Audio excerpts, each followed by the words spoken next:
aujourd'hui, on a pensé de vous présenter ce matin le passeport pour le ciel. Essayez de vous imaginer un monde sans douleur, sans souffrance.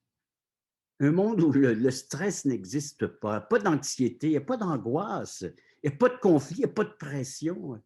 C'est la paix, c'est l'harmonie entre tous les êtres humains, dans la nature, dans la création de Dieu. Un monde où il fait bon vivre et qu'on est bien, mais vraiment bien. Il n'y a pas de maladie, pas de décès. La mort n'existe pas dans ce monde. C'est la perfection. C'est un monde parfait. Mais aujourd'hui, on réalise qu'on est parfaitement dans l'imparfait. On est dans un monde parfaitement imparfait. Que s'est-il donc passé? Comment se fait-il que nous sommes dans un chaos total en tant qu'être humain ici-bas sur cette terre? La question, je la pose à notre ami Jean-Obed Fleurissin. Jean-Obed, peux-tu nous expliquer d'où vient ce chaos dans ce monde dans lequel nous sommes et que nous essayons de vivre? Bonjour mon frère et merci beaucoup. Et merci à vous de votre participation. Je ne sais pas si vous connaissez l'histoire d'une dame qui a reçu un courriel disant simplement je t'aime le 11 mai 2000. Cet agréable message lui a plu. Comme la plupart d'entre nous, cette dame a lu le message et le virus Lovebug s'est répandu dans son ordinateur. À la vitesse de l'éclair, ce virus informatique a fait le tour du monde et aurait causé des dommages d'environ 7 milliards de dollars durant les 5 premiers jours de son introduction. Mes frères et sœurs, chers amis, savez-vous que ce n'est pas la première fois qu'un seul virus cause autant de dégâts à l'humanité? En effet, il y a plus de 6000 ans, un virus mortel a frappé la planète Terre, polluant le premier couple humain, Adam et Ève. L'Éternel Dieu a placé l'homme dans le jardin d'Éden pour s'en occuper et veiller sur lui. Mais l'Éternel l'a averti. Tu pourras manger de tous les arbres du jardin, mais tu ne mangeras pas de l'arbre de la connaissance du bien et du mal, car le jour où tu en mangeras, tu mourras. Malgré l'avertissement de Dieu, Adam et Ève ont désobéi à son ordre, entraînant des conséquences épouvantables pour eux et à travers eux pour toute l'humanité. Ils ont attrapé ce virus mortel qui envahit notre corps, qui nous affecte tous et qui détruit la race humaine. Ce virus mortel s'appelle péché. Qu'est-ce que le péché? Vous et moi pouvons avoir nos propres opinions sur ce qui constitue un péché et ce qui ne l'est pas. En fait, la plupart des gens, y compris la plupart des chrétiens, ont une vision incroyablement étroite du péché qui se limite à certains des péchés les plus vils, extérieurs et graves, comme le meurtre, le viol, le vol de banque, etc. La raison de cette définition restreinte du péché est évidente. C'est d'exclure tout ce que je pourrais faire ou ne pas faire, ou comment je pourrais vivre d'être catégorisé comme péché. Mais j'aimerais nous dire ce matin que la meilleure façon de répondre à cette question, qu'est-ce que le péché? C'est de considérer ce que Dieu dit du péché dans sa parole.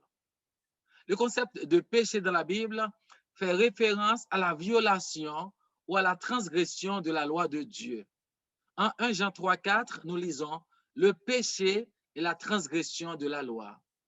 Toute désobéissance à Dieu est un péché et l'incrédulité est comptée comme désobéissance. » La Bible dit en 1 Jean 5,10 « Celui qui ne croit pas Dieu le fait menteur, puisqu'il ne croit pas au témoignage que Dieu a rendu à son Fils. » Tout ce que je fais ou dis qui n'est pas juste est un péché.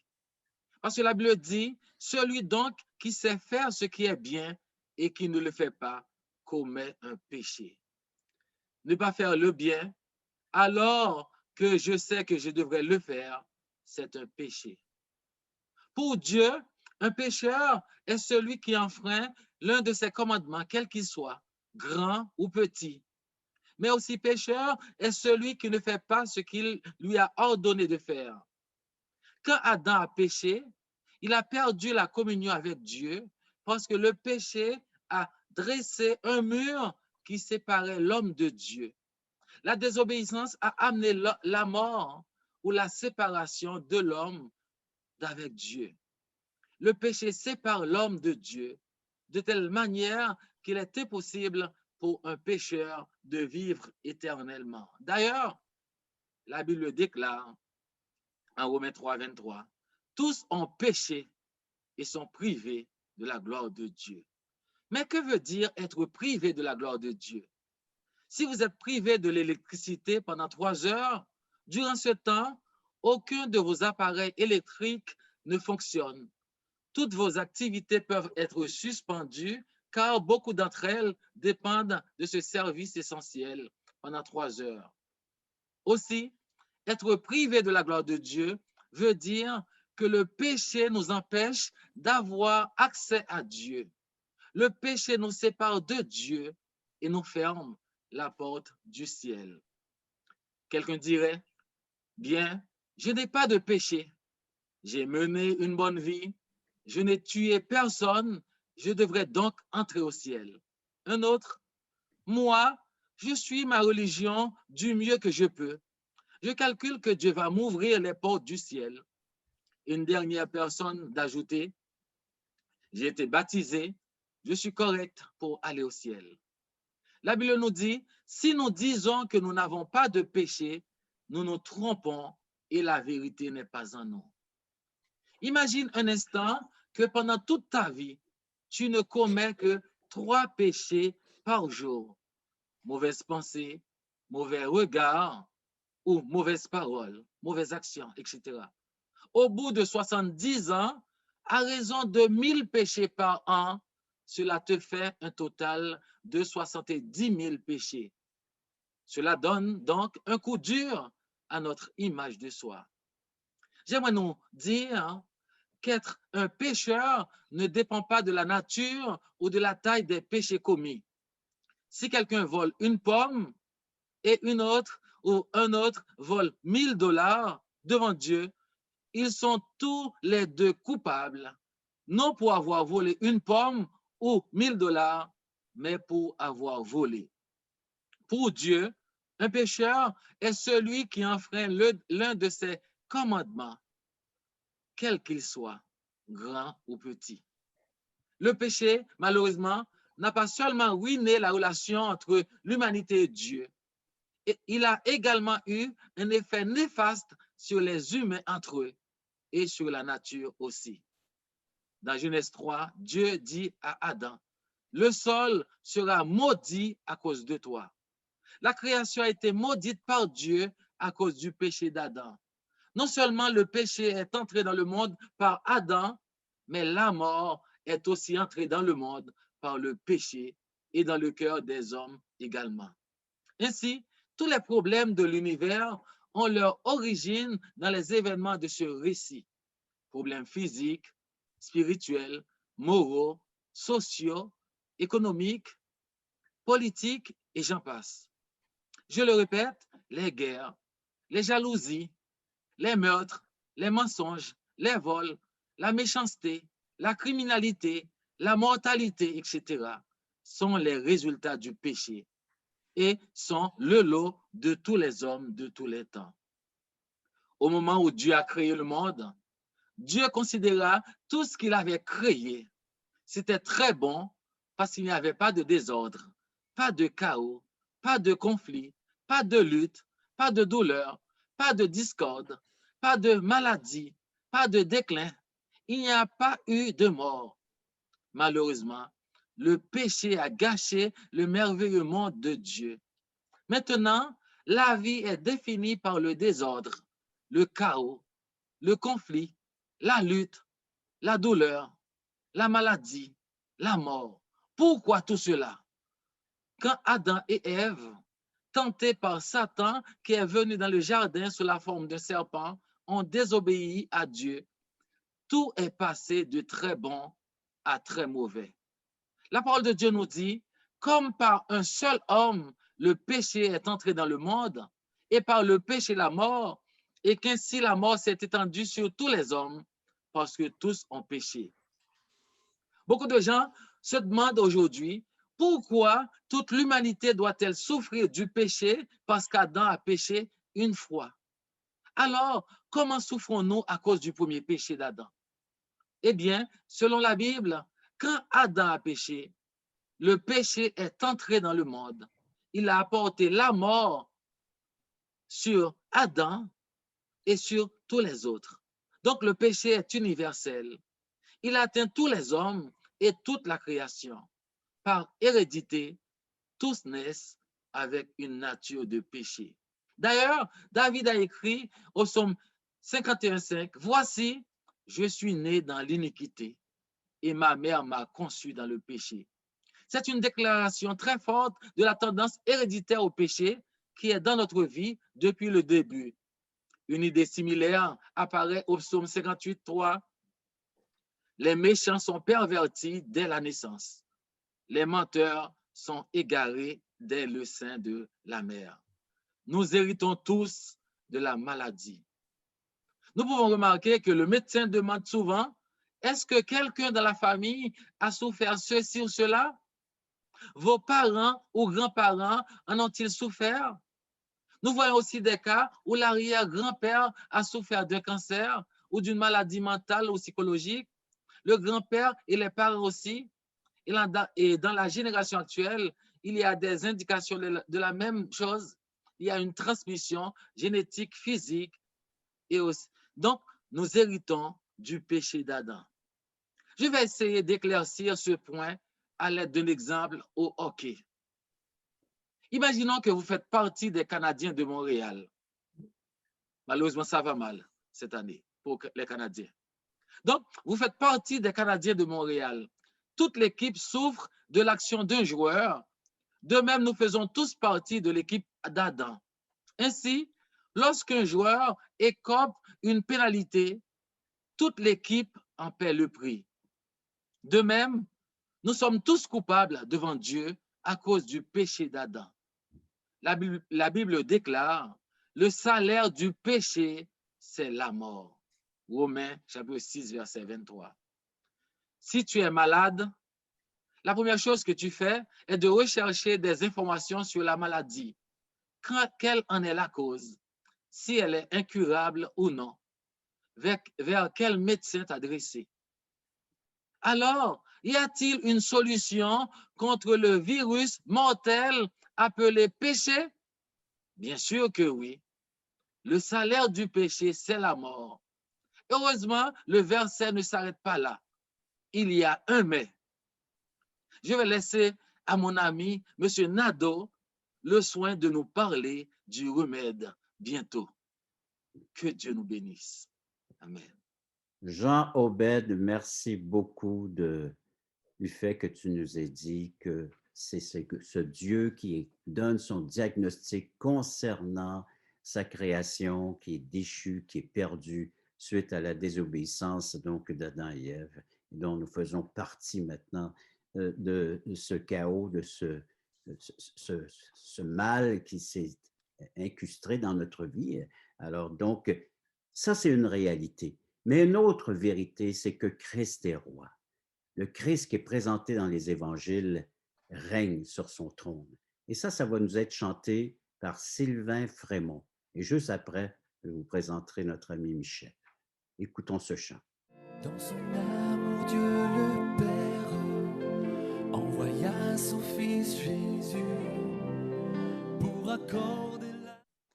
Oui, du haut de sa demeure, Dieu a tout vu ce qui s'est passé chez l'être humain. Il est venu vers l'être humain. Jean Obed, avant ce chant, nous disait que le péché est entré dans le monde, créant ce chaos, ce bouleversement dans la vie de tous les êtres humains, car tous sont atteints par ce péché. Michel va nous poursuivre donc ce récit des Saintes Écritures et nous parler de comment Dieu agit ou réagit face au péché de l'homme. Michel. Merci beaucoup, Régent. Merci pour toute l'équipe et pour tous ceux et celles qui sont là ce matin. Bonne année 2022. Bonne santé physique et bonne santé spirituelle. Merci beaucoup, Jean Obed. On peut dire que Jean Obed nous a présenté ce qu'on pourrait appeler la mauvaise nouvelle. Et qui est la vérité. Alors, merci Jean Obed. Moi, j'ai le privilège d'essayer dans ces quelques instants qui suivent de vous partager la bonne nouvelle.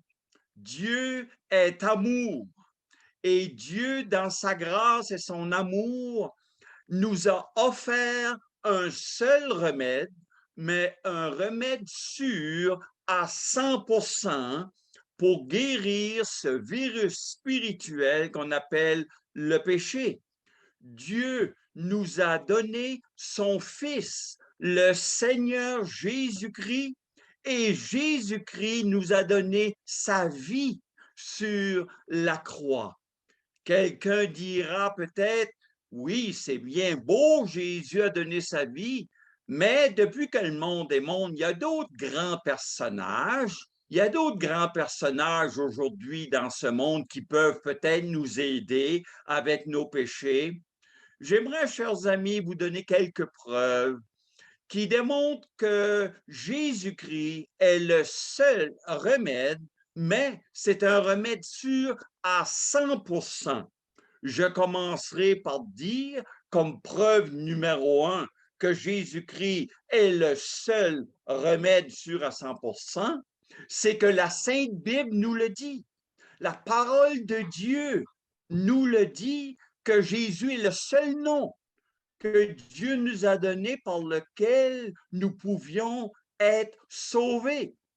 L'apôtre Pierre, dans les Actes des Apôtres, chapitre 4, versets 11 et 12, dira « Jésus est la pierre rejetée par vous qui bâtissez et qui est devenue la principale de l'angle. Il n'y a de salut en aucun autre, car il n'y a sous le ciel aucun autre nom qui a été donné parmi les hommes par lequel nous devions être sauvés. » Chers amis, la Bible nous dit avec certitude qu'il y a un seul nom qui peut nous sauver et c'est le nom de Jésus. Le monde pourrait dire qu'il y a d'autres noms, mais Dieu, sa sainte parole, nous dit un seul nom. Preuve numéro 2 que Jésus-Christ est le seul remède sûr à 100%, c'est que Jésus-Christ, lorsqu'il était sur cette terre, n'a jamais péché. Il a été tenté, mais il a résisté à toutes les tentations. Il n'a jamais péché. L'apôtre Jean nous dira dans sa première épître, chapitre 3, verset 5, « Or, vous le savez, Jésus a paru pour ôter les péchés. Il n'y a point en lui de péché. » Voyez-vous la différence entre Jésus-Christ et chacun d'entre nous, ou soi-disant les grands de ce monde? Comme Jean Obed l'a bien mentionné, nous avons tous péché. Nous sommes tous privés de la gloire de Dieu. Jésus est le seul, depuis que le monde est monde, qui n'a jamais péché. Parce que lorsqu'il est mort sur la croix, pour satisfaire les exigences de Dieu son Père 3 fois saint, ça prenait un sacrifice parfait. Et Jésus n'a jamais péché. Il est parfait. Il est le sacrifice parfait. Nous, on est tous des pécheurs. Moi, je suis un pécheur. Jésus est le parfait. Preuve numéro 3, que Jésus est le seul remède sûr à 100%, c'est que Jésus-Christ est mort et ressuscité. Il est ressuscité.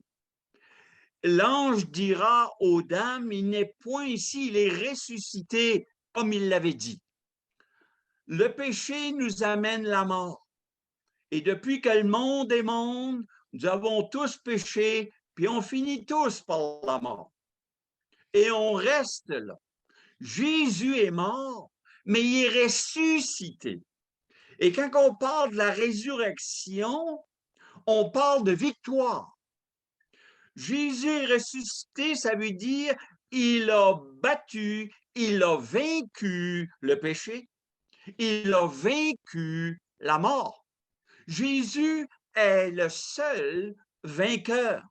Moi, chacun de nous, nous avons été vaincus par le péché. Nous sommes et nous allons un jour normalement mourir. Nous sommes vaincus. Jésus est le vainqueur, le seul, le victorieux. Il est vivant. Arrêtons, chers amis, de parler aux morts et de prier les morts. Priez celui qui est vivant, qui vit au siècle des siècles. Une autre preuve, numéro 4, que Jésus est le seul remède sûr à 100%, c'est que Jésus-Christ, en tant qu'esprit, n'a jamais eu de commencement. Il est Dieu. Il a eu un commencement en tant qu'homme, mais en tant qu'esprit, il n'y a jamais eu de commencement. Toutes les autres, depuis Adam et Ève, nous avons tous eu un commencement. Jésus, en tant qu'esprit, n'a pas eu de commencement. Il est éternel. Il est éternel. C'est pour ça que c'est le seul qui peut nous sauver, nous pardonner nos péchés. Preuve numéro 5, les déclarations de Jésus. Vous connaissez peut-être Jean 14, verset 6, où Jésus dit « Moi, je suis le chemin, moi, je suis la vérité, moi, je suis la vie, nul ne vient au Père que par moi. » Avez-vous déjà entendu ou lu à quelque part que quelqu'un d'autre, à part que Jésus-Christ, aurait dit « Moi, je suis le chemin pour aller au ciel. Moi, je suis la vérité. » Plusieurs ont dit « Moi, je cherche la vérité. » Jésus dit « Moi, je suis la vérité. » Et Jésus nous dit ici, il ne dit pas « Je suis un chemin parmi d'autres. » Il dit « Je suis le chemin, la vérité, la vie. Nul ne vient au Père que par moi. » Nous voulons aller au ciel, nous voulons aller à Dieu. Il y a un chemin et c'est Jésus-Christ. Oh, il est vrai qu'il y a d'autres chemins, mais les autres chemins ne mènent pas à Dieu. Le chemin de la religion ne mène pas à Dieu. Le chemin des philosophies humaines ne mène pas à Dieu. Le chemin du nouvel âge ne mène pas à Dieu. Le chemin de ma bonne vie ne mène pas à Dieu. Le chemin de mon baptême ne mène pas à Dieu. Le chemin de mes souffrances ne mène pas à Dieu. Il y en a juste un, nul ne vient au Père que par moi. Jésus est le seul chemin. Il continue, je suis la vérité. Je suis la vérité. Et il dira, ta parole est la vérité. Vous cherchez la vérité, c'est une personne, Jésus-Christ. Et la vérité, vous savez quoi? Ça ne change pas. Moi, quand j'étais jeune, 2 plus 2, ça faisait 4. Et alors que je suis rendu à un certain âge, 2 plus 2, ça fait encore 4. Oh, quelqu'un pourrait peut-être dire, on a fait des grandes découvertes, là, puis on a finalement découvert que 2 plus 2, ça fait 5. Bien, c'est ton choix. Mais j'aimerais juste te rappeler poliment que 2 plus 2, ça fera toujours 4, parce que la vérité ne change pas. Des gens diront qu'il y en a d'autres que Jésus qui peuvent nous aider à aller au ciel. C'est votre choix, mais ça ne change pas la vérité. Dieu dit Jésus et Jésus seul. Et une autre preuve, et on pourrait continuer évidemment, Jésus-Christ en tant qu'esprit est le créateur de l'univers. Même les plus grands de ce monde sont tous des créatures. Jésus en tant qu'esprit est le créateur. la Sainte Trinité, Dieu le Père, Dieu le Fils, Dieu le Saint-Esprit, créateur. Et l'apôtre Paul nous dira clairement dans Colossiens 1, verset 16, en parlant de Jésus, car en lui ont été créées toutes les choses qui sont dans les cieux, sur la terre, les visibles, les invisibles, trône, dignité, nomination, autorité, tout a été créé par lui, par Jésus-Christ et pour lui. Nous sommes des créatures. Jésus-Christ est le créateur. Il est né physiquement, mais je parle en tant qu'esprit. Il est le créateur de l'univers. Et non seulement créateur, il est le préservateur de l'univers. Quelle différence entre Jésus-Christ et les soi-disant grands de ce monde. Chers amis, Dieu nous aime. Dieu ne veut pas qu'on aille en enfer pour l'éternité. Il a donné son Fils, sachant ce qu'attendait à Jésus sur la terre. Et Jésus, lorsqu'il est mort sur la croix, les 3 heures des ténèbres de midi à 3 heures ce vendredi, Jésus a vécu mon enfer, votre enfer. Et Dieu dit, Jésus a payé ta dette. Que vas-tu faire de Jésus? Chers amis, Jésus veut devenir votre sauveur, votre Seigneur et votre meilleur ami. Lisez le Nouveau Testament, s'il vous plaît. Allez vérifier pour savoir ce que vous avez entendu, même aujourd'hui, si c'est vrai ou pas. Que Dieu soit avec chacun de nous et qu'il continue de faire son œuvre de grâce. Bonne année, chers amis. Donc, un premier temps, on a appris que le péché est entré dans le monde et qu'il a atteint tous les êtres humains. Les êtres humains sont devenus mortels, éloignés, séparés de Dieu. Mais Jésus-Christ est celui qui est venu nous apporter la vie éternelle. Avant de poursuivre avec le message, écoutons un chant interprété de la façon du groupe Héritage, « Quel ami fidèle et tendre ». Ce Jésus veut devenir un ami fidèle et tendre à chacun d'entre nous. Écoutons-le, ce chant. Oh, quel ami fidèle et tendre nous avons en Jésus-Christ. L'ami fidèle et tendre, présenté en la personne de Jésus. Donc, le péché a causé le plus grand des dégâts chez l'être humain, introduisant la mort spirituelle, la mort physique. Michel nous a parlé que le remède sûr, c'est Jésus-Christ. Mais comment est-ce que tout cela me concerne, cette histoire de l'Évangile, cette histoire de la Bible, individuellement, personnellement? Je vais demander à Hugo de nous introduire dans cette réponse, la réponse individuelle face à ce que nous venons d'entendre concernant l'état spirituel de l'être humain et le remède qui est la personne de Jésus-Christ. Alors, Hugo Etier, s'il te plaît. Merci Régent, merci Jean-Obed, Michel, merci les artistes. Je veux vous souhaiter premièrement une bonne année avant d'aborder le sujet. Et ce que je souhaite à chacun de vous, chacun de nous, c'est Jésus. Mon souhait pour vous, c'est Jésus. Ceux qui connaissaient Jésus d'une façon personnelle déjà depuis un certain temps, je vous souhaite encore plus de Jésus. Et ceux qui ne connaissaient pas Jésus d'une façon personnelle, je vous souhaite de le rencontrer ce matin.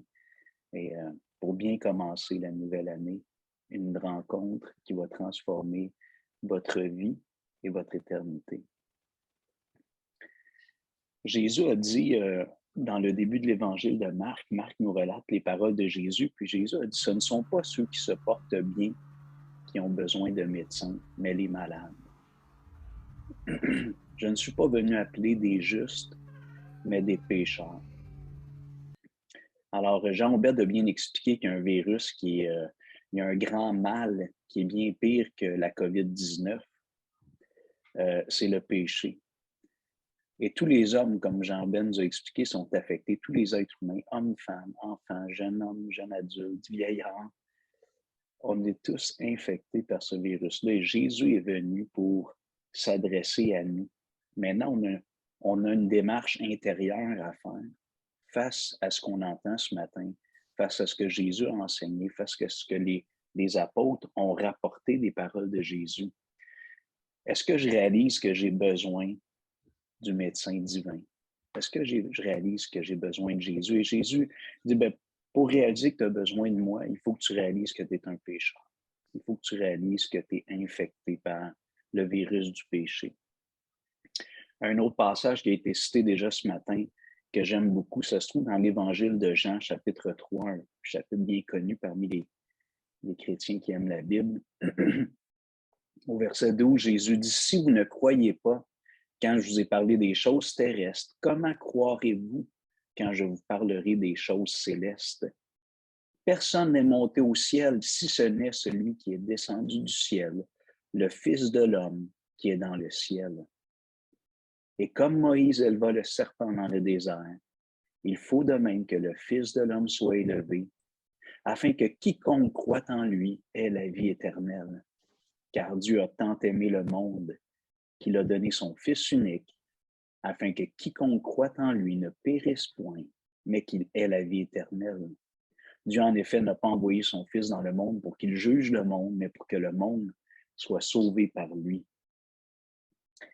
Il y a des perles incroyables dans ce passage-là, juste en souligner quelques-unes.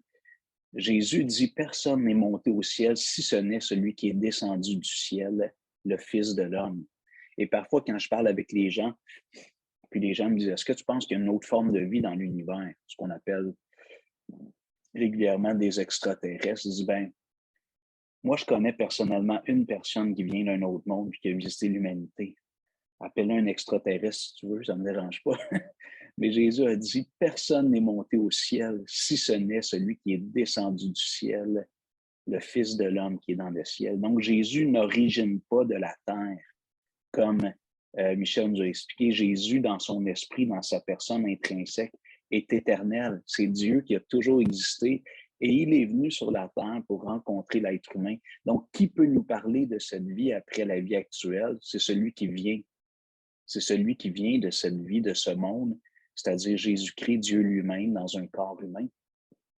Et là, ensuite, au verset 14 de Jean chapitre 3, Jésus dit, « Comme Moïse éleva le serpent dans le désert, il faut de même que le Fils de l'homme soit élevé, afin que quiconque croit en lui ait la vie éternelle. » Et peut-être juste vous donner un peu le contexte de cet événement que Jésus relate ici, lorsque le peuple d'Israël est sorti du pays d'Égypte sous la conduite de Moïse.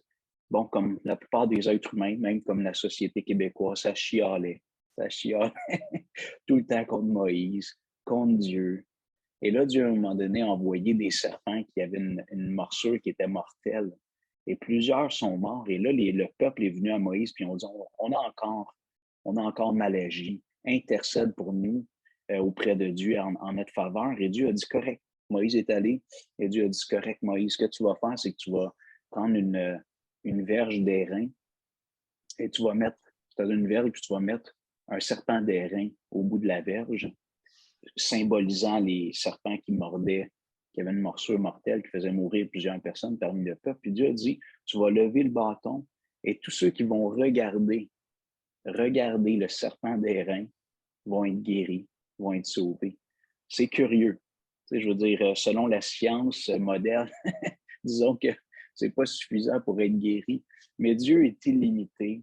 Et ce que Dieu demande à l'être humain, c'est de lui faire confiance. Et quand Dieu propose le moyen pour être guéri, pour être sauvé, eh bien, on doit prendre le moyen que Dieu nous propose. Et là, Jésus dit à Nicodème dans Jean chapitre 3, « Comme Moïse éleva le serpent dans le désert, il faut que, de même que le Fils de l'homme soit élevé, afin que quiconque croit en lui ait la vie éternelle. » Et lorsque Jésus parle d'être élevé, il parle de sa mort sur la croix. Lorsque Jésus a été cloué sur la croix, c'était un peu comme ce serpent d'airain qui était élevé au-dessus, en quelque sorte, des têtes et que tout le monde pouvait regarder le serpent d'airain. Et ça demande la foi, ça demande de faire confiance à Dieu. Ça dépasse la raison humaine. Pour recevoir la guérison du problème ou du virus du péché, il faut faire confiance à Dieu. Et même si ça dépasse notre entendement, si ça ne cadre pas avec notre façon de fonctionner, parce que nous, les êtres humains, en général, on croit qu'on doit mériter les choses. On vit dans un monde où on doit mériter nos notes, lorsqu'on est à l'école. On doit mériter des récompenses avec nos parents. On doit mériter notre salaire. Puis il y a quelque chose qui est sain dans cette dynamique-là. Mais avec Dieu, le salut, la guérison spirituelle et éternelle, c'est pas quelque chose qu'on peut gagner ou mériter. Dieu nous demande tout simplement de reconnaître qu'on est pécheur, qu'on est malade, qu'on a besoin du grand médecin et d'accepter le remède qu'il nous a proposé, qui est Jésus. C'est pour ça que je souhaite à tout le monde Jésus cette année. Jésus a dit aussi dans Jean chapitre 19, alors qu'il était sur la croix, dans ses derniers moments avant d'expirer, Jésus s'est écrié, il a dit « Tout est accompli ».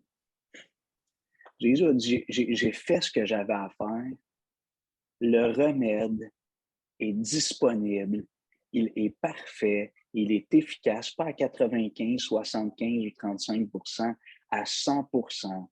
Le travail est accompli, tout est accompli. J'ai payé la dette, littéralement, c'est un mot qui est employé entre autres dans le monde du commerce qui disait « tu as payé la totalité de ce que tu me devais ou pour acquérir tel bien, tout est payé. » Jésus est le remède, Jésus est, si vous permettez, le vaccin, Jésus est le médecin. Jésus a affirmé tout à l'heure, comme Michel nous disait, plusieurs affirmations sur lui-même. Jésus s'est attribué des titres. Il s'est décrit lui-même souvent de façon un peu métaphorique pour que les gens comprennent qui il est. Jésus a dit, entre autres, « Je suis le pain de vie. Celui qui me consomme par la foi a la vie éternelle. » Jésus a dit, « Je suis la source d'eau vive.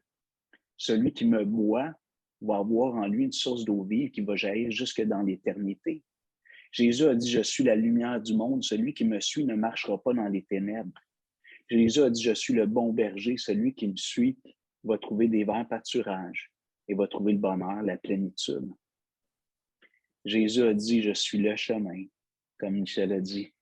Pas un parmi les autres, pas un des meilleurs. Le chemin, la vérité et la vie. » Alors, suite à toutes ces affirmations et ces choses qu'on vient de partager ensemble, Jésus invite l'être humain. Et à plusieurs endroits, Jésus invite ses auditeurs, soit un individu, soit une foule, à venir à lui, à faire un pas. Et bon, là, on a le contexte de la COVID, mais peu importe, vous apprenez, vous avez un diagnostic de cancer ou une autre maladie, puis il y a un traitement qui est disponible, qui est possible. Il faut qu'il y ait un mouvement de notre part, une motion. Je vais vers l'hôpital, le médecin, l'infirmière qui peut m'accorder ou me donner le traitement.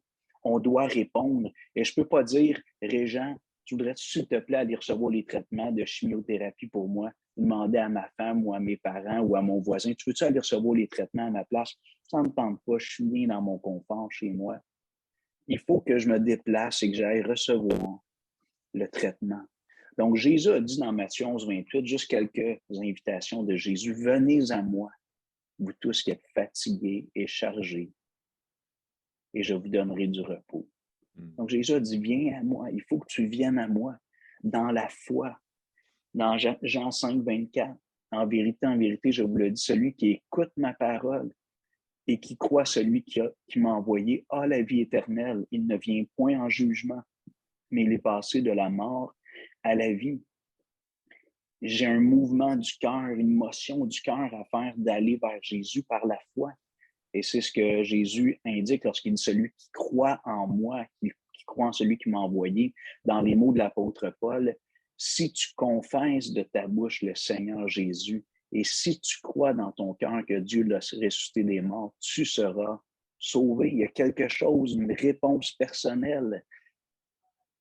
On n'est pas sauvé parce que nos parents étaient des bons croyants, parce qu'on a grandi dans une culture judéo-chrétienne de moins en moins vraie aujourd'hui, mais parce qu'on a été baptisé enfant sur la foi ou l'engagement de nos parents, puis notre parrain, notre marraine. On devient enfant de Dieu. On reçoit le pardon des péchés, la vie éternelle, parce que nous venons, parce que je viens d'une façon personnelle à Jésus-Christ. Jésus a dit au début de son ministère, toujours dans l'évangile de Marc, « Le temps est accompli, le royaume de Dieu est proche. Repentez-vous et croyez à la bonne nouvelle. » La repentance, des fois, les gens pensent que c'est tout simplement d'abandonner une mauvaise habitude, de changer de comportement. Ça, c'est le symptôme, c'est le signe qu'il s'est passé quelque chose à l'intérieur de moi. Quand mes habitudes changent, c'est parce que dans mon cœur, il y a eu un changement. Je prends souvent l'exemple d'un diabétique, mais mes parents sont diabétiques, puis lorsqu'ils ont eu le diagnostic, peut-être que certains d'entre vous, c'est le cas, vous avez dû commencer à ajuster votre comportement et votre rapport avec le sucre.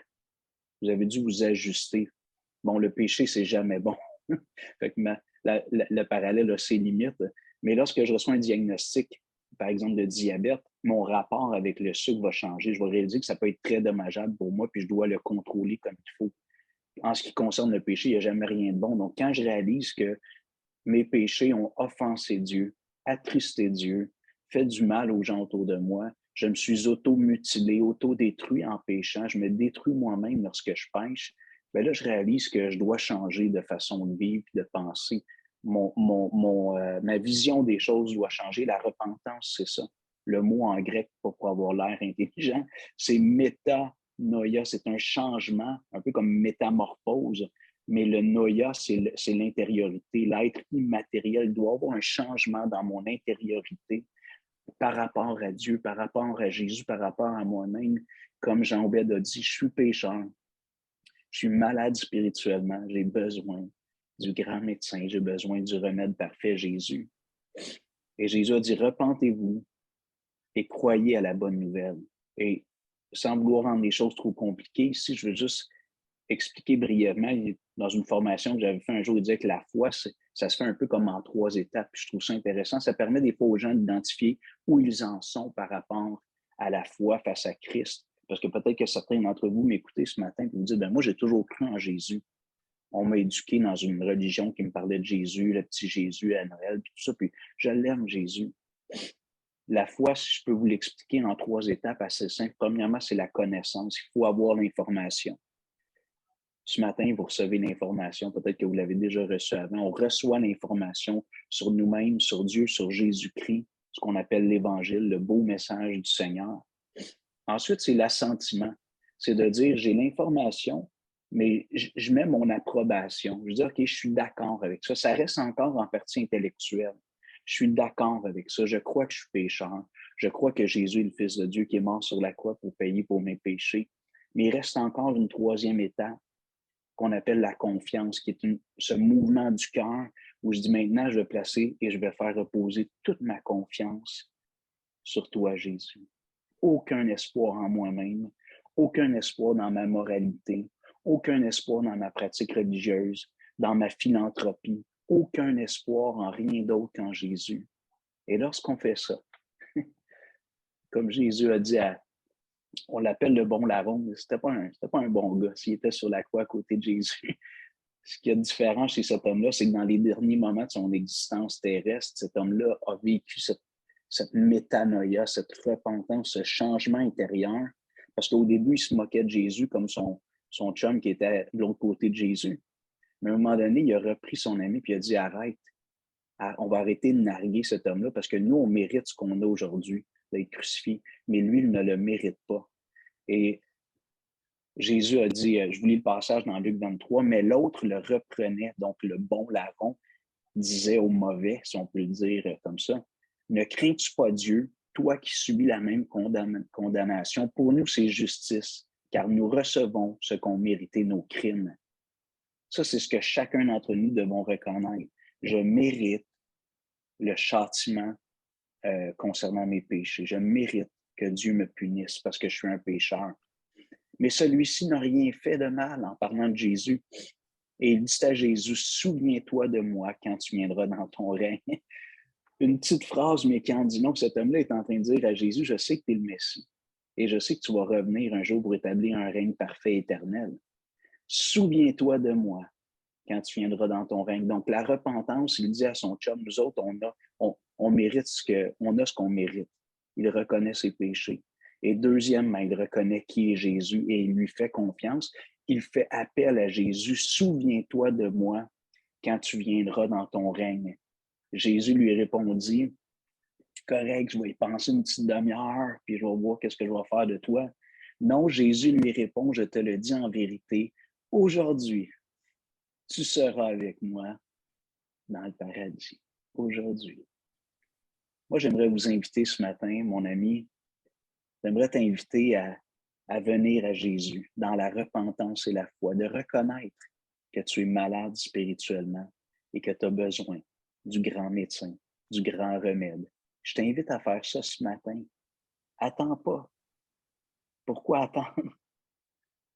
Je vais prier, si vous permettez, une courte prière. Et j'aimerais prier pour toi qui écoute ce matin et qui est interpellé par l'appel de l'Évangile. Notre Dieu, notre Père, on te prie pour cet homme, cette femme qui nous entend aujourd'hui et qui a le cœur ouvert, qui reconnaît son état de pécheur, coupable, perdu devant Dieu. Et qui dit, oui, moi j'ai besoin de Jésus ce matin. J'ai besoin du grand médecin. J'ai besoin du remède parfait. Je te prie pour lui, pour elle, qu'il n'y ait aucune retenue. Enlève toute barrière, ce que les autres vont penser, tous les changements que tu vas produire dans sa vie. Tout ça, c'est rien à côté de cet appel, puis cette réponse que cette personne peut te donner. Alors, enlève toutes les barrières, que cet homme, cette femme vienne à toi ce matin, sans hésitation, pour recevoir le remède parfait et par conséquent le pardon des péchés et la vie éternelle, une vie nouvelle avec Jésus aux commandes, le grand médecin, le grand remède. Nous te prions au nom de Jésus. Amen. Alors, on lève les yeux vers le ciel, on s'adresse à notre grand Dieu. On a vu que nous étions tous atteints du péché. C'est notre condition spirituelle actuelle. Pour tous ceux et celles qui vivent dans leur péché spirituellement, ils sont morts. Mais Jésus-Christ est venu comme remède, celui pour nous ramener à Dieu. Alors, le priver de Dieu à vivre avec Dieu. Quel changement de condition spirituelle par une acceptation individuelle et personnelle comme Hugo vient nous inviter à faire. Alors, on lève les yeux vers le ciel, vers ce grand créateur qui est intervenu en tant que sauveur pour cette humanité, pour chacun d'entre nous, les êtres humains.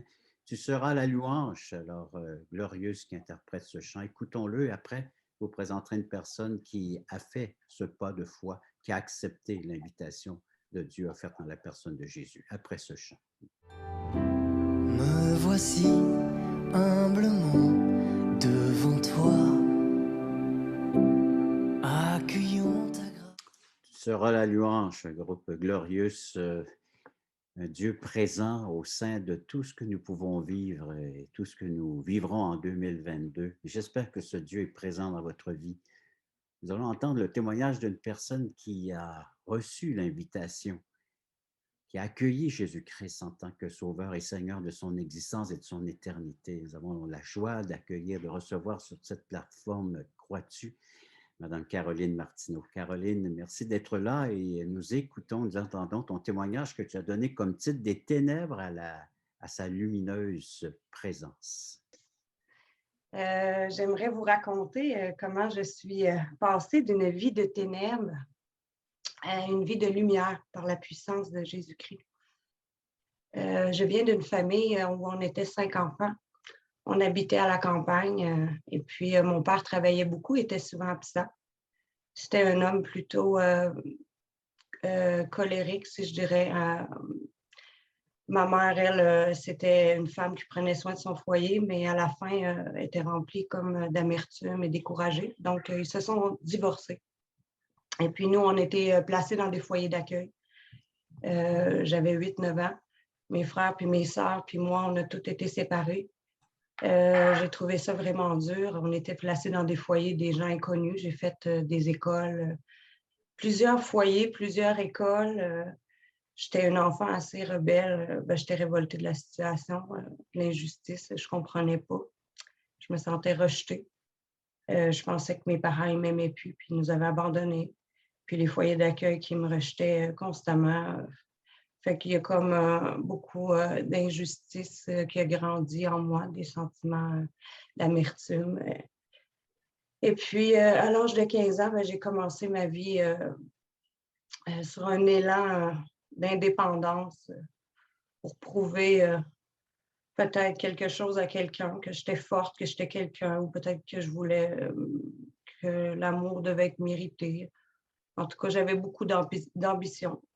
Fait que j'ai commencé à mener ma vie comme je voulais, à fréquenter des gens de mauvaise vie. Et puis, j'ai bâti des entreprises. Je désirais plaire, fait que je désirais toujours plus. Je n'étais jamais satisfaite de ce que j'avais. Fait que je suis rentrée dans une vie assez tumultueuse. J'avais toujours des désirs. Tu sais, j'avais un commerce, j'ai eu des blocs appartements. Après ça, j'avais des chars de luxe. Puis, j'étais épuisée. Je travaillais beaucoup pour avoir toutes mes convoitises, tous mes désirs. Il fallait que je travaille énormément. J'ai eu un petit bonhomme à travers de tout ça. Et puis, à un moment donné, pour joindre les deux bouts, je n'étais plus capable. J'ai commencé à prendre de la drogue. Puis des drogues de plus en plus fortes. J'ai commencé à fréquenter des bars, à prendre la boisson, à voyager, à aimer les plaisirs de la vie, si on veut. Mais malgré tout ça, à l'intérieur de moi, malgré cette vie qui semblait bien aux yeux des gens, parce que je semblais avoir réussi, mon entreprise fonctionnait, j'avais une maison, j'avais des belles voitures, plein de biens matériels, et puis on paraissait bien, mais à l'intérieur de moi, j'étais vraiment malheureuse. J'étais devenue une personne insensible, ingrate, impatiente, colérique. Je criais après mon fils. J'étais même violente, comme j'avais accusé longtemps mon père. J'étais devenue un peu comme ma mère, remplie d'amertume. Finalement, je n'étais pas mieux qu'eux autres. Fait que j'étais bien déçue de cette vie-là. Moi, mon rêve, ça a toujours été d'avoir une famille unie, une famille qui s'aime, puis où ce que l'harmonie règne. Mais malheureusement, c'était loin d'être ça parce que j'étais victime de tous mes mauvais comportements.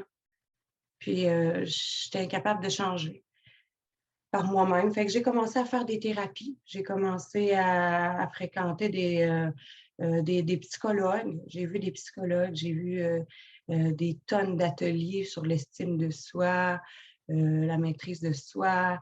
Et puis, j'ai vraiment fait beaucoup de choses là, pour essayer d'avoir une meilleure vie. Et puis, être heureuse, puis trouver une paix. J'étais toujours remplie d'anxiété. J'avais des charges de travail épouvantables. Je voulais aider tout le monde. J'étais éparpillée un peu partout. Je n'arrivais pas à avoir la vie à laquelle j'aspirais à l'intérieur de mon cœur. Un jour, j'ai été dans un centre chrétien. Et puis là, cette journée-là, c'était un peu avant que je voulais m'enlever la vie. Il y a 5 ans de ça. Ben, c'est ça, je voulais vraiment mourir parce que la vie n'avait pas de sens pour moi. Puis quand je suis arrivée dans ce centre chrétien-là, eh bien là, j'ai rencontré celui qui a changé ma vie. J'ai rencontré Jésus-Christ. Et puis, son amour a guéri vraiment là, beaucoup de blessures. J'ai réalisé à combien j'étais mauvaise. J'ai vu tout le mal que j'avais fait aux gens, toutes les paroles haineuses que j'ai pu dire aux gens que j'aimais, puis que je regrettais profondément. J'ai pleuré pendant 2 jours énormément. Ensuite, il y avait une Bible sur une petite dame dans la chambre, je me souviendrai tout le temps. Puis j'ai ouvert la Bible, puis j'ai commencé à lire, puis je suis tombée sur, en premier, je suis tombée dans Matthieu 11, 28, qui dit « Venez à moi, vous tous qui êtes fatigués et chargés, je vous donnerai du repos. » Alors, bien sûr, j'étais chargée, fatiguée et découragée. Cet appel-là m'interpellait un peu, ça me donnait un peu d'espoir. J'ai continué à lire. Et puis, j'ai lu dans Luc 19, 10, « Car le Fils de l'homme est venu chercher et sauver ce qui était perdu. » Moi, j'étais vraiment perdue. Ensuite, dans Jean 8, 12, « Je suis la lumière du monde. Celui qui me suit ne marchera plus dans les ténèbres. » Moi, j'étais dans les ténèbres. Ma vie était... Quand on est dans le monde de la drogue, ça faisait 7 ans environ qu'on dormait 2 heures par nuit. On est esclave dans ce monde-là. Puis c'est vraiment un monde triste. On est beaucoup jugé par les gens. Mais malheureusement, on n'est pas capable de se libérer de ça par nous-mêmes. Il y a seulement 2% de la population, les spécialistes disent, qui peuvent se sortir de cette terrible dépendance-là. Et puis, le Seigneur Jésus, je pense qu'il est venu, il m'a entendu parce que j'avais crié. À un moment donné, j'allais chercher la drogue un soir contre moi-même. Puis j'avais arrêté sur le bord de la route, puis j'avais dit, Seigneur, je ne sais pas si tu existes, j'avais déjà entendu parler, mais si tu existes, aide-moi. Puis je pense que Dieu il avait entendu mon cri. Quelque temps après, j'étais dans ce centre-là. Puis le 6 avril 2017, j'ai donné ma vie au Seigneur. Et puis Jésus-Christ, il m'a pardonné, il m'a accepté. Il m'a accepté avec tous mes péchés, toute ma laideur. Il m'a accueilli, puis son amour m'a tellement envahi de savoir qu'un Dieu si grand a pu penser à moi. Ça me remplit, ça m'a touché toute mon être, ça m'a transformé. Alors, bien sûr, quand je suis partie du centre, j'avais des douleurs partout, puis avant, et puis quand je suis sortie de là, j'avais plus aucune douleur. J'avais une lumière, j'avais la parole avec moi, puis je me suis mis pendant 3-4 ans à chercher dans les Écritures, vraiment à connaître Jésus-Christ, parce qu'il semblait que plus que je le connaissais, plus que ma vie changeait. Et puis, en tout cas, ce qui est impossible à l'homme, je peux dire que c'est possible à Dieu. J'ai reparti à zéro, une nouvelle vie avec Jésus pour berger, comme guide. J'ai jamais eu de guide dans ma vie. Je ne savais pas c'était quoi être une bonne mère, être une bonne épouse, une bonne amie. Dieu m'a tout appris ça dans son amour, tranquillement. Dans Jean 10:10, Jésus nous dit « Je suis venu pour que mes brebis aient la vie et qu'il l'ait en abondance. » Et aujourd'hui, le Seigneur m'a libéré des drogues. Le Seigneur m'a libéré de la cigarette, de la boisson, des bars, de tous mes désirs éphémères, de magasinage, de plaire, de richesse, de sécurité financière, de popularité, de puissance, et puis maintenant, je ne fais plus 70 heures dans mon salon parce que j'ai un salon de coiffure. Je fais 30 heures. J'ai un mari aimant. Je me suis mariée il y a 3 ans. Dieu m'a apporté un homme merveilleux dans ma vie. J'ai un équilibre de vie que j'aurais pas pu jamais imaginer avoir. J'ai plus que ce que j'aurais désiré avoir, je pense. Avec Jésus, c'est une nouvelle vie qui commence. Puis en plus, c'est la vie éternelle promise. J'ai une pleine assurance que si aujourd'hui je meurs, je m'en vais avec Jésus. J'ai une place qui est réservée là-haut parce que Jésus a dit, je m'en vais et je m'en vais vous préparer une place et je reviendrai vous chercher. Alors, je comprends maintenant tout le monde et la souffrance qu'il y a ici sur cette terre. Je comprends le pourquoi je suis ici puis pourquoi que j'étais esclave de tous ces péchés-là. En Dieu, toute la vie prend son sens. Et puis, on peut avoir une paix parfaite parce que Dieu prend soin de nous chaque instant. Il ne nous abandonnera pas. Et puis, j'ai aussi reçu quelque chose de merveilleux de Dieu. C'est le contentement, la reconnaissance. J'étais une femme qui désirait tellement toujours plus. Puis le Seigneur, il m'a appris à me contenter parce que la Bible dit que le contentement, c'est un don de Dieu. Puis quand on reçoit le contentement, puis un esprit de reconnaissance que Dieu a mis en moi, je suis capable de voir la beauté chez les gens, la beauté chez mon mari. J'ai plus un esprit de critique, un esprit de jugement, mais l'esprit d'amour de Dieu m'aide même à pardonner ma famille. Je leur en ai longtemps voulu, mes parents, de savoir séparer. Aujourd'hui, je comprends qu'on est tous pécheurs, on a tous besoin de la grâce de Dieu dans nos vies. Alors, ce que je vous souhaite, c'est de trouver cette lumière-là, parce que Jésus est vraiment la lumière qui vient éclairer nos ténèbres. afin qu'on puisse reposer de tous nos vains efforts à essayer de gagner notre ciel ou d'être une bonne personne, ou de faire plein de choses. Jésus a tout accompli.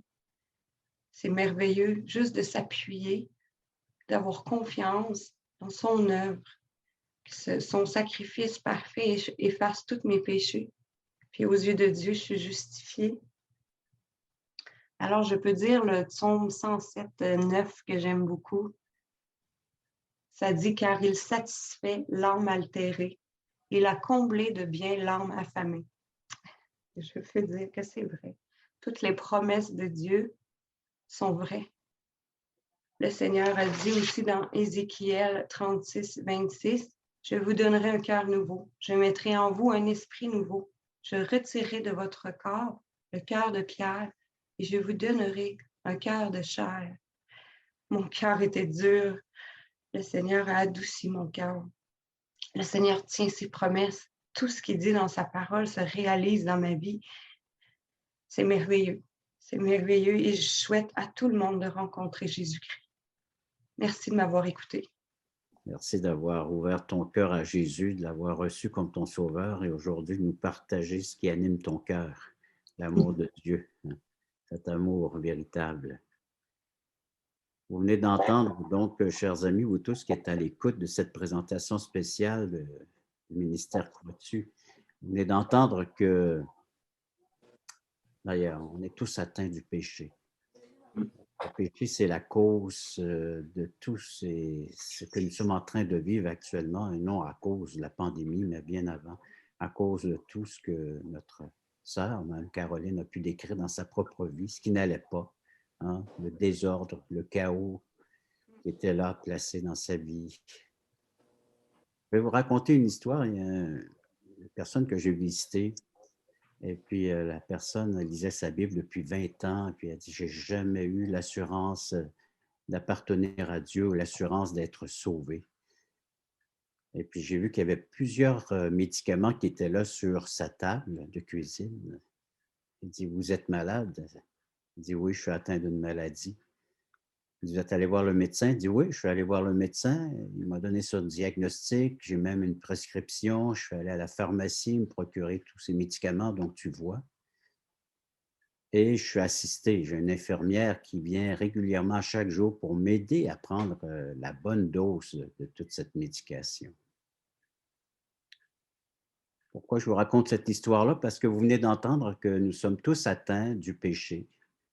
C'est le diagnostic de Dieu, c'est la cause donc de cette maladie spirituelle qui nous sépare d'avec Dieu, qui nous éloigne de Dieu, qui nous prive de Dieu. Et Dieu nous a présenté aujourd'hui son médicament ou son remède qui est la personne de Jésus-Christ, son œuvre. Il a donné sa vie, une vie sainte, une vie pure, afin que nous puissions la vivre nous aussi à notre tour. Mais ce n'est pas suffisant de savoir qu'on est atteint du péché, que Jésus-Christ est le remède. Il faut faire comme Caroline. Il faut prendre par la foi, saisir. Et l'infirmière qui venait régulièrement, c'était pour l'aider à prendre son médicament. Et nous sommes là pour vous aider, pour vous encourager, pour vous accompagner, vous assister à prendre le médicament qui est le sacrifice de Jésus-Christ à la croix. C'est pour ça que Caroline partage sa foi, afin que d'autres puissent faire ce même pas qu'elle a fait.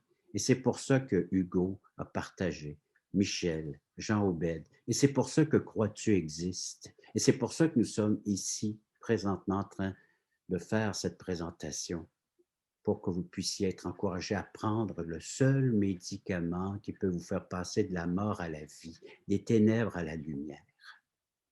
Jésus-Christ est venu parce que nous en avions grandement besoin et vous en avez grandement besoin. C'est le seul unique remède sûr qui peut nous transférer d'une condition à une autre condition spirituelle, nous donner l'assurance d'être un enfant de Dieu et d'avoir une place pour toujours auprès de notre grand Dieu saint et pur qui nous aime tant au point d'avoir envoyé son Fils. À tous ceux qui l'ont accueilli, à tous ceux qui l'ont reçu, C'est Jésus-Christ qui a donné le pouvoir de faire de nous des enfants de Dieu. Ce n'est pas par nos propres forces, on l'a si bien entendu. Alors, je vous encourage.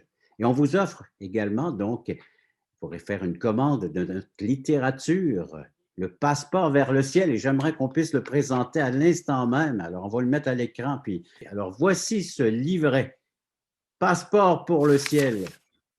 Alors, oui, approuvé pour le ciel, approuvé par Dieu. Hein? Vous allez entendre Dieu vous parler. C'est les textes de la Bible que nous allons retrouver à l'intérieur de ce livret.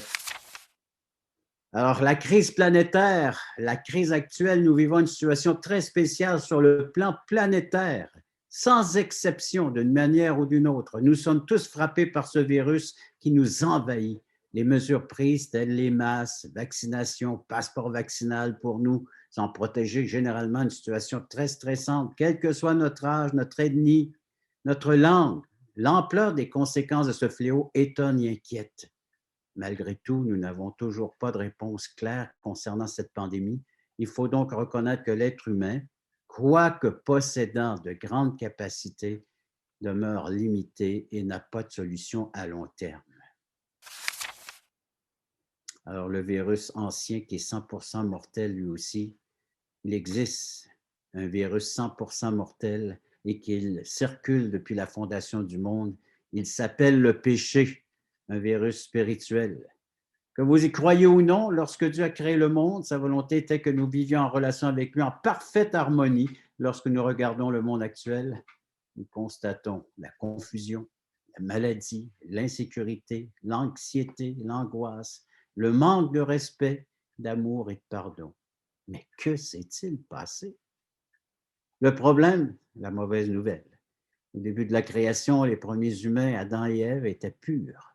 Par leur désobéissance, ils ont transgressé le seul commandement que Dieu leur avait donné. C'est cette première transgression qui changeait leur nature humaine pour toujours et brisait leur relation avec Dieu. Depuis ce temps, l'humanité est contaminée par ce virus spirituel parce que nos premiers parents nous l'ont transmis.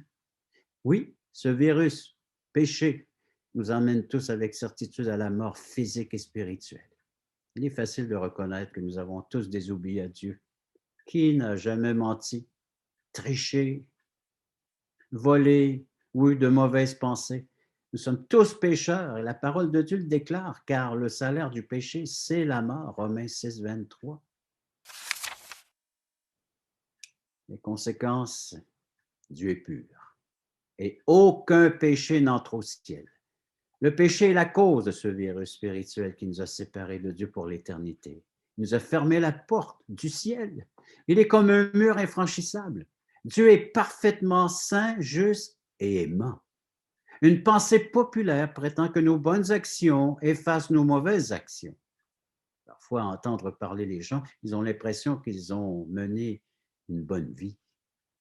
Moi, je pratique ma religion du mieux que je peux. Je calcule que Dieu va m'ouvrir les portes du ciel. D'autres disent, j'ai été baptisé, je suis correct pour aller au ciel. Et d'autres, bien, j'ai mené une bonne vie. Je n'ai tué personne. Je devrais entrer au ciel.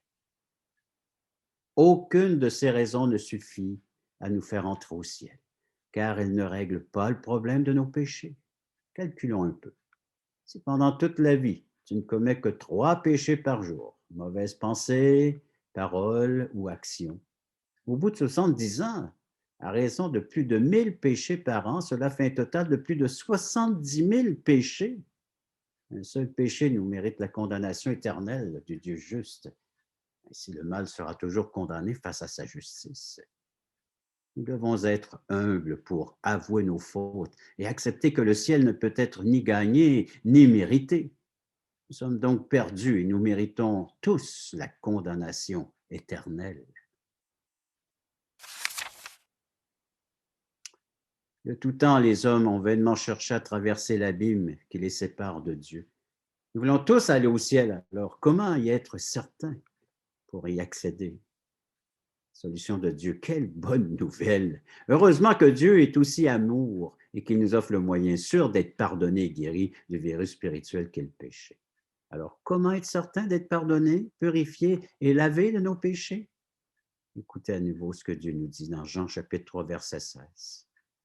Car Dieu a tant aimé le monde qu'il a donné son Fils unique, afin que quiconque croit en lui ne périsse point, mais qu'il ait la vie éternelle.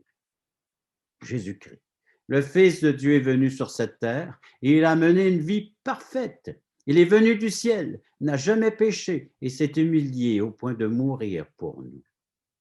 Oui, le Seigneur Jésus-Christ est le seul vaccin efficace à 100% pour nous acquitter, c'est-à-dire pour nous libérer de la pénalité du péché. En lui, la justice de Dieu a été pleinement satisfaite. Dieu nous dit, car le salaire du péché, c'est la mort, mais le don gratuit de Dieu, c'est la vie éternelle en Jésus-Christ, notre Seigneur. Romains chapitre 6, verset 23. Passeport pour le ciel. Alors, le virus spirituel, le péché est 100% mortel. Il te sépare de Dieu, te ferme la porte du ciel. Le seul vaccin spirituel, c'est le sang de Jésus à la croix qui est efficace à 100% et t'offre l'entrée au ciel. Quand tu te repens, te détournes de tes péchés et que tu te confies totalement en Jésus-Christ qui est mort sur la croix pour tes péchés, la Bible dit que tu deviens enfant de Dieu. Jean chapitre 1, verset 12. Alors, résumons. Premièrement, le premier homme et la première femme ont délibérément choisi de désobéir à Dieu et de suivre leur propre voie. C'est ce que font les hommes encore aujourd'hui. Deuxièmement, Dieu dit dans sa parole que nous sommes tous pécheurs, séparés de lui, et que c'est impossible de nous en sortir nous-mêmes. Troisièmement, devant Dieu, nous méritons tous la condamnation éternelle, c'est-à-dire l'enfer pour l'éternité, la séparation d'avec Dieu. Et quatrièmement, le Seigneur Jésus-Christ est mort à notre place sur la croix. Il a subi la condamnation que nous méritions. Il a payé notre dette et il nous offre le ciel comme cadeau. Jésus-Christ est la seule réponse au problème. Nous devons croire en lui, le recevoir et lui abandonner toute notre vie, à lui confier par la foi. Et cinquièmement, Dieu nous aime. Il veut nous offrir la paix et la vie éternelle en Jésus-Christ seul. La Bible dit, nous avons la paix avec Dieu par notre Seigneur Jésus-Christ, Romains chapitre 5, verset 1. Et là, il y a quelques questions plus personnelles. Crois-tu que Dieu est le créateur du ciel et de la terre? Crois-tu que la Bible est la parole de Dieu? Crois-tu que le salaire du péché, c'est la mort? Crois-tu que tu es perdu et que ton péché te sépare de Dieu? Crois-tu que Jésus-Christ est la seule solution au problème? Crois-tu que la plus grande décision de ta vie est donc d'accepter par la foi ce que Jésus-Christ a fait pour toi? Crois-tu que Jésus-Christ a payé entièrement la dette de ton péché sur la croix et que le sang de Jésus seul te purifie de tout péché? Crois-tu que le sang de Jésus versé à la croix est le seul vaccin entièrement efficace contre le virus spirituel qui te permet d'entrer au ciel? La Bible dit, et c'est Jésus qui parle ici, écoute, je me tiens à la porte et je frappe. Si quelqu'un entend ma voix et ouvre la porte, j'entrerai chez lui, je souperai avec lui et lui avec moi. Apocalypse chapitre 3, verset 20. Ta décision, c'est de croire que Jésus-Christ est mort à ta place sur la croix et qu'il est ressuscité pour toi. Et si aujourd'hui, tu invites Jésus-Christ à entrer dans ta vie et que tu l'acceptes personnellement comme ton Sauveur et Seigneur, tu deviens enfant de Dieu, basé sur le texte biblique de Jean chapitre 1, verset 12. Et tu peux inscrire ton nom et ta date, 2 janvier de l'an 2022. Quand tu reçois Jésus-Christ comme Sauveur et Seigneur, voici ce qui t'arrive. Tu deviens un enfant de Dieu, tel que décrit dans Jean chapitre 1, verset 12. Dieu est ton Père, il prendra soin de toi. Romains chapitre 8, verset 15. Tu es adopté dans la famille de Dieu, un héritier. Galates chapitre 4, verset 4 à 7. Tes péchés sont entièrement pardonnés. Acte 10, verset 43. Ta destinée éternelle est le ciel et non plus les perditions éternelles. 1 Jean chapitre 5, verset 13. Tu es déclaré juste par la foi en Jésus-Christ. Romains 3, versets 23 et 24. Tu n'es plus seul. Tu es habité par l'Esprit Saint. Éphésiens chapitre 1, verset 13. Tu as la paix avec Dieu. Tu vis en harmonie. Romains chapitre 5, verset 1. Tu as un libre accès à Dieu par la prière. Alors, en tout temps, 24 heures sur 24, Dieu est disponible pour toi et tu peux t'adresser à lui, l'adorer, le remercier. Hébreux 4, verset 16. Donc, jamais, jamais, jamais seul. Matthieu 28, verset 20. Je serai avec vous tous les jours. Être à son service et être équipé par lui. En vérité, je vous le dis, celui qui écoute ma parole, qui croit à celui qui m'a envoyé à la vie, et non pas aura ou peut-être, mais à la vie éternelle, ne vient pas en jugement, mais il est passé de la mort à la vie. Jean chapitre 5, verset 24. Jésus dit, je suis le chemin, la vérité et la vie. Jean 14, verset 6. Jésus est le pont. Pour entendre des témoignages de vie transformés vers l'Évangile, témoignages de vie, alors tu nous visites. Le site croitu.ca, plateforme Zoom, tous les samedis, 9h30, comme on y est encore aujourd'hui, ce matin. Et tu peux mettre le nom de ton église ou tes coordonnées afin que les gens puissent rejoindre une personne pour en savoir davantage et un peu plus et d'être assistés dans leur recherche. Jésus vous appelle, il dit, venez à moi, vous tous qui êtes fatigués, chargés, et qui en a des fardeaux, hein? Je vous donnerai du repos. Prenez mon joug, vous, et recevez mes instructions, car je suis doux et humble de cœur, et vous trouverez le repos pour vos âmes, car mon joug est doux et mon fardeau léger. Matthieu 11, versets 28 à 30, et vous avez les coordonnées pour comment nous rejoindre et faire votre commande de ce livret.